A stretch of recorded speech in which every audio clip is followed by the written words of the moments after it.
Hello everyone, welcome to today's PIB session. आज के session में हम 5 और 6 अगस्त की पीआईबी को डिस्कस करने वाले हैं। हम पीआईबी को एनालिस करते हैं और उसको एमसीक्यू फॉर्म्स में सॉल्व करते हैं। हम ये बहुत टाइम से करते हुए आ रहे हैं। अगर आपने पहले की वीडियोस नहीं देखे तो you can watch in the playlist. If you have any doubt you can ask in the comment section और in the Telegram discussion group, and you can join our telegram channel in the link description below. Now let's start with first news that says MSP policy. So MSP हम देते हैं 22 crops के लिए, this we know. So MSP is fixed for 22 crops annually given by Government of India and it is not state या region specific. ये दी जाती है annually by Government of India. किसके रिकमेंडेशन पे दी जाती है? It's given on the recommendation of CACP, that is commission for agriculture cost and prices. हम MSP के बारे में पहले भी डिस्कस कर चुके हैं, बट आई टेल यू आज हम MSP के बारे में क्यों डिस्कस कर रहे हैं। बिकॉज MSP की प्राइजेस रिलीज़ हुई हैं जो कि हमें याद करना ज़रूरी है। सबसे पहले ये देख लेते हैं, enhanced budget allocation for farmers. So last class में हमने बजट एलोकेशन देखा था हमारी एग्रीकल्चर मिनिस्ट्री का 23-24 का। हम आज देख रहे हैं कि एक्चुअली ये कंपैरेटिव एनालिसिस है कि जो बजट था 2013-14 में वो एग्रीकल्चर का था 21,933 करोड़, जो कि 5.8 टाइम्स बढ़ गया है और अब हो गया है 1,27,290 crore. So it's just a comparative analysis जो आपको समझ आ जाना चाहिए कि एलोकेशन जो है मिनिस्ट्री वाइज वो बढ़ गया। Now MSP is fixed as 1.5 times the cost of production for 22 crops. ये हम एक्चुअली डिटेल में MSP के बारे में पढ़ चुके हैं, इसलिए ज़्यादा हम डिटेल में नहीं घुस रहे हैं MSP के बेसिक्स पर हम सब कुछ कवर कर चुके हैं। कौन रिकमेंडेशन देता है, कितने टाइम्स ऑफ प्रोडक्शन पर MSP फिक्स्ड है, कब फिक्स्ड हुआ है, and everything we have covered. आज की क्लास में हमें ये पढ़ना है। और अगर आप नाबार्ड दे रहे हैं तो आपको ये याद होना चाहिए MSP, क्योंकि ये इस साल का MSP है एग्ज़ाम के पहले वाला। So it becomes important for us to study. Now what is MSP of kharif crops? You should know kharif crops का MSP paddy, common paddy grade है, ज्वार, बाजरा, रागी, मेज, तुअर और arhar, moong, urad, groundnut and so on. ये हम करंट अफेयर्स की classes में भी देखेंगे, but because ये PIB में दिया था so we have to cover it now only. तो आपको ये MSP याद होना चाहिए। सिमिलरली राबी क्रॉप्स का MSP is given here and commercial crops यानी jute, copra milling and copra ball, तो इसका MSP आपको याद होना चाहिए। बिकॉज क्वेश्चन ऐसे आ जाते हैं कि as per 25-26 announcement what is MSP of wheat. So wheat का MSP है 2425, या पैडी कॉमन वेराइटी का MSP क्या है, तो दैट इज़ 2369। तो इस तरीके से आपको MSPs जो है वो याद होने चाहिए। Now next question that says the Tobacco Board of India which regulates tobacco is headquartered in। तो Tobacco Board of India का हेडक्वार्टर कहाँ है? Tobacco Board of India का हेडक्वार्टर है गुंटूर, आंध्र प्रदेश में। Tobacco Board के बारे में आपको ये इन्फॉर्मेशन पता होना चाहिए। That says the Tobacco Board functions under Ministry of Commerce and Industry. It was established under Tobacco Act of 1975 and it plays a central role in planning, production, e-auctions and supporting FCB tobacco growers. So you should know about Tobacco Board of India. Now our third most important news article is प्रधानमंत्री किसान मानधन योजना। So full PIB was given on प्रधानमंत्री किसान मानधन योजना, तो हमको यहाँ पढ़ना है। So किसान मानधन योजना एक्चुअली क्या है? ये एक पेंशन स्कीम है जो कि LIC फंड करता है। इसका टारगेट ग्रुप है स्मॉल एंड मार्जिनल फार्मर्स जो कि 2 हेक्टेयर से कम का लैंड ओन करते हैं। Age of entry is 18 to 40 years and pension amount is 3,000 per month after attaining 60 years of age. Contribution देना होता है 55 to 200 रुपीज़ पर मंथ डिपेंडिंग ऑन एज। यानी कि जैसे मान लेते हैं कि 18 साल पे एंट्री हुई है तो 55 रुपीज़ बस कंट्रीब्यूशन देना है और गवर्नमेंट भी सेम देगी। अगर 30 इयर्स पे एंट्री हुई है तो 110 कंट्रीब्यूशन देना है, 40 इयर्स पे एंट्री हुई है तो 200 कंट्रीब्यूशन देना है। So depending on age 55 rupees से 200 रुपीज़ तक आपको कंट्रीब्यूशन देना पड़ता है। Now government contribution equal matching होता है। Fund manager is LIC। Scheme is voluntary and contributory. Exclusion है इसमें tax payer institutional land holders का, क्योंकि इसमें हम इंक्लूड कर रहे हैं स्मॉल एंड मार्जिनल फार्मर्स जो कल्टिवेबल लैंड ओन करते हैं लेस अप टू 2 हेक्टेयर्स और लेस देन 2 हेक्टेयर्स। देन इसमें स्टेट वाइज एलोकेशन नहीं होता, नो स्टेट वाइज कोटा और allocation. So you have to study and know about Pradhan Mantri Kisan मानधन योजना। Now इसका एलिजिबिलिटी क्राइटेरिया हम ऑलरेडी पढ़ चुके हैं। स्मॉल और मार्जिनल फार्मर्स होना चाहिए with less than 2 hectares of land. कोई भी स्टैट्यूटरी पेंशन स्कीम में कवर नहीं होना चाहिए और वो इनकम टैक्स पेयर नहीं होना चाहिए। 3000 रुपीज़ पर मंथ मिलेंगे after 60 years and financial support मिलेगा in old age and it also promotes financial inclusion and social protection in rural India. Now if question ask that which if the following age group is eligible to join Pradhan Mantri Kisan मान Dhan Yojana, so that would be 18 to 40 years, यानी 18 से 40 साल वाले में प्रधानमंत्री किसान मान धन योजना के अंदर farmers can join the scheme. Then what is a monthly assured pension amount provided under किसान मान धन योजना? So assured pension मिलता है 3000 rupees after age of 60 years और पेंशन का कंट्रीब्यूशन कर सकते हैं 18 से 40 साल तक के बीच में।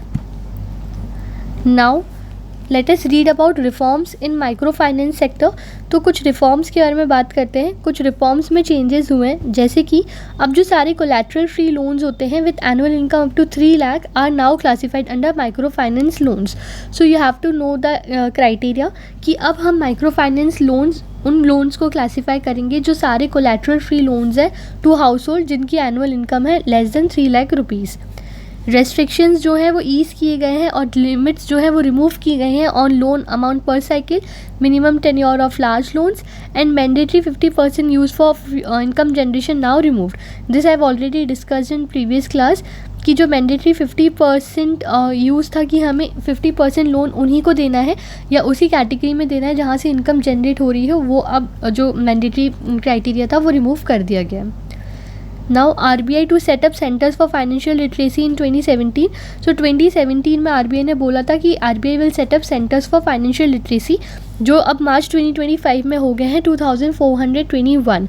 Each center covers 3 block. This fact is very important. हर जो सेंटर है वो 3 ब्लॉक्स को कवर करता है। Then NABARD also runs village level programs. So NABARD जो है विलेज लेवल प्रोग्राम्स रन करता है, SHGs को हेल्प करता है बैंक अकाउंट्स ओपन करने में। It promotes credit linkage and repayment and it works with state rural livelihood missions. So if questions ask that what is the coverage area of 1 centre for financial literacy, तो 1 centre cover करता है 3 blocks को। सो 3 blocks would be the right answer. Then according to revised RBI definition, a microfinance loan must be offered to household with annual income up to 3 lakh rupees.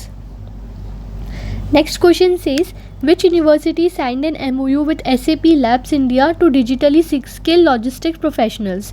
तो digitally skill logistic professionals के साथ SAP Labs के साथ MOU sign किया है गति शक्ति विश्वविद्यालय ने। सो Gati Shakti Vishwavidyalaya would be the right answer. Then when was the India Japan comprehensive economic partnership agreement launch? ये सारे जो क्वेश्चन है वो RBI स्पेसिफिकली बहुत ज़्यादा इंपॉर्टेंट है, क्योंकि RBI में ऐसे टाइप के क्वेश्चन काफ़ी आते हैं कि एग्रीमेंट कब साइन हुआ या किस कंट्री के साथ एग्रीमेंट साइन नहीं हुआ है। सो ऐसे क्वेश्चन के लिए आपको प्रिपेयर्ड रहना है। सो इसमें पूछ रहा है कि कब India Japan comprehensive economic partnership agreement sign हुआ था। So that was in 2011। But हमको और क्या जानना है? हमको ये जानना है कि किस किस कंट्री के साथ इंडिया और साइन कर चुका है agreement. India have signed agreements. तो फिर ये भी जानना बहुत इंपॉर्टेंट हो जाता है, स्पेशली RBI के लिए it is very very important to know. So examples include Sri Lanka, Thailand, Singapore, South Korea, Japan, Malaysia, Mauritius, UAE, Australia and latest one being UK। So India और UK ने अभी लेटेस्टली मई में जो अप्रूव हुआ है FTA sign किया है। Then in सारी कंट्रीज़ के साथ भी इंडिया ट्रेड एग्रीमेंट साइन कर चुका है।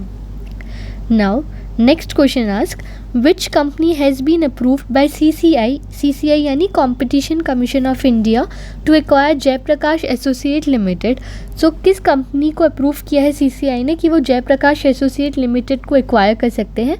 So that is Dalmia cement Bharat limited. Now next we have to study about Indian ports and cargo handled by Indian ports and सारी important information हम समझेंगे once for all. So this was given in a very detailed analysis of PIB that says कि cargo handled by Indian ports का last 5 years का data is given 2020 से 2024-25 का, कि 24 में इम्पोर्ट एंड एक्सपोर्ट का परसेंटेज था जो कार्गो यानी कि इंडियन पोर्ट्स ने हैंडल किया वो कार्गो, सो दैट वाज 81.74%, जो अभी है 79.26%। अभी हम शिप बिल्डिंग प्रमोशन इनिशिएटिव्स को पढ़ेंगे। अगर हम ship building initiative promotion initiatives को देखें तो first one is ship building financial assistance policy, यानी कि SBFAP, जिसको 2025 में ही अमेंड किया गया है। सो व्हाट इट इज़, जो ship building financial assistance policy है इसको लॉन्च किया गया था 2016 में। और ये फाइनेंशियल असिस्टेंस है, यानी ये फाइनेंशियल असिस्टेंस जैसे कि सब्सिडीज़ प्रोवाइड करती है इंडियन शिप बिल्डर्स को, ताकि वो शिप्स बिल्ड कर सकें। इसको आपको बहुत ध्यान से समझना है क्योंकि बहुत ज़्यादा कन्फ्यूजिंग है जहाँ पर भी दिया है। तो मैं आपको बहुत सिंपल लैंग्वेज में बता रही हूँ और वो उतना जितना आपको याद रखना है। तो सबसे पहले शिप बिल्डिंग फाइनेंशियल असिस्टेंट, यानी फाइनेंशियल असिस्टेंट देंगे जैसे कि सब्सिडीज़ उन शिप बिल्डर्स को जिनको शिप्स बिल्ड करना है। जनवरी 25 में इस पॉलिसी में थोड़ा अमेंडमेंट हुआ ताकि हम प्रोसीजर्स को सिंप्लीफाई कर सकें और टाइप्स की शिप्स को इंक्लूड कर सकें and ease of doing business को इम्प्रूव कर सकें, ताकि हम शिप बिल्डिंग इन इंडिया को और ज़्यादा इंकरेज कर सकें। दूसरी चीज़ हुई standard tug design were release in नवंबर 2021। तो what is a standard tug design? Government ने सबसे पहली बात तो कि 5 स्टैंडर्ड टग बोट डिज़ाइंस को लॉन्च किया। टग्स यानी कि वो छोटी पावरफुल बोट्स होती हैं जो कि लार्जर बोट्स को पुल या पुश करती हैं, तो उन बोट्स को हम टग्स कहते हैं। वो स्मॉल बोट्स जो कि लार्जर शिप को पुश या पुल करती हैं। तो गवर्नमेंट ने 5 स्टैंडर्ड टग बोट्स का डिज़ाइन को लॉन्च किया है और ये डिज़ाइन बनाए थे IIT चेन्नई एंड RDSO ने इंडियन शिपयार्ड्स के लिए।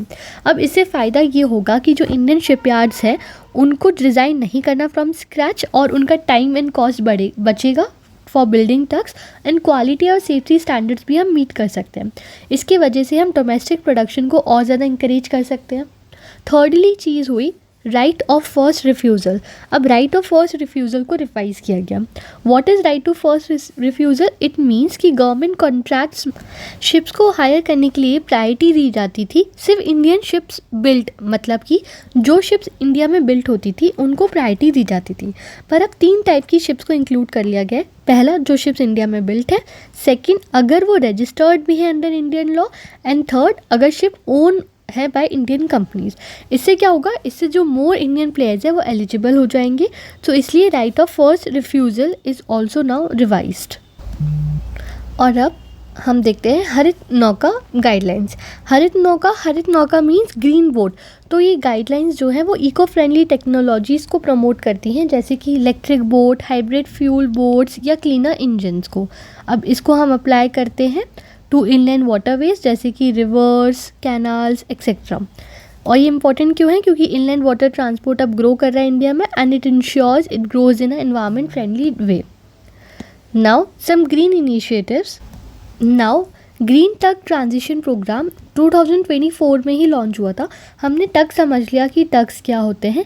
अब ग्रीन टग्स यानी हमको उन्हें इको फ्रेंडली बनाना है। अगर हम इको फ्रेंडली वर्जन बनाएंगे तो दैट इज़ ग्रीन टग्स। तो हमारा एम है कि हम सारे टग बोट्स को इको फ्रेंडली टग बोट्स में कन्वर्ट करें बाय 2030। हम यूज़ करेंगे electric, hybrid, LNG power tugs का इंस्टेड ऑफ डीजल्स, क्योंकि हमारा गोल है net zero emission by 2070। Now shipyards यानी कि अब गवर्नमेंट ने 2016 में शिपयार्ड्स को इंफ्रास्ट्रक्चर की तरह नोटिफाई कर दिया है, so that shipyards gets loans at lower interest rate, gets access to long term financing and is able to attract more investments. And then public procurement guidelines. So what has happen lastly ये बोला गया है सबसे पहले right of first refusal में कि अगर कोई इंडियन शिप बिल्डर्स पार्टिसिपेट करते हैं गवर्नमेंट टेंडर में तो उनको फर्स्ट राइट मिलेगा to match the lowest bid. And then second point that you have to remember is कि जो ऑर्डर्स है लेस देन 200 करोड़ उनको रिजर्व कर लिया गया है, यानी कि जो ऑर्डर्स हैं शिप बिल्डिंग के orders below 200 crore there only for Indian shipyards. Then preference would be given to local content. So आपको ये फैक्ट्स याद रखने हैं about Indian ports and everything. Then the next news is about MS Swaminathan centenary international conference. So MS Swaminathan centenary international conference हो रही है 7 अगस्त को दिल्ली में by prime minister Shri Narendra Modi. It would B inaugurated. इसका थीम रहेगा evergreen revolution the pathway to bio happiness. तो आपको थीम याद रखना है। देन हमारा पर्पस है कि हम प्रोफेसर श्री MS स्वामीनाथन की लेगेसी को ऑनर करें एंड जो उनका विजन था फूड को लेकर सस्टेनेबल एग्रीकल्चर के थ्रू उसको पूरा करें। Focus areas would be biodiversity, sustainable agriculture, climate resilience, technology for sustainable livelihoods, and the role of youth, women, and marginalized communities. Next question says, who resumed as chairperson of Capacity Building Commission as of August 2025? So S. Radha Chauhan has assumed charge as chairperson of Capacity Building Commission as of August 2025. Then, what is the main objective of Yashoda AI literacy program launched by NCW? NCW stands for National Commission of Women.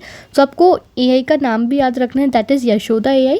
So Yashoda AI is providing AI literacy for enhancing digital inclusion, जो कि National Commission of Women ने launch किया है, Yashoda AI. So that's it for the day. Thank you for watching, and we will meet you again in next PIP sessions. Till then, keep studying, and like, share and subscribe, and if you have any doubt, you can ask and join our Telegram channel. And thank you for watching.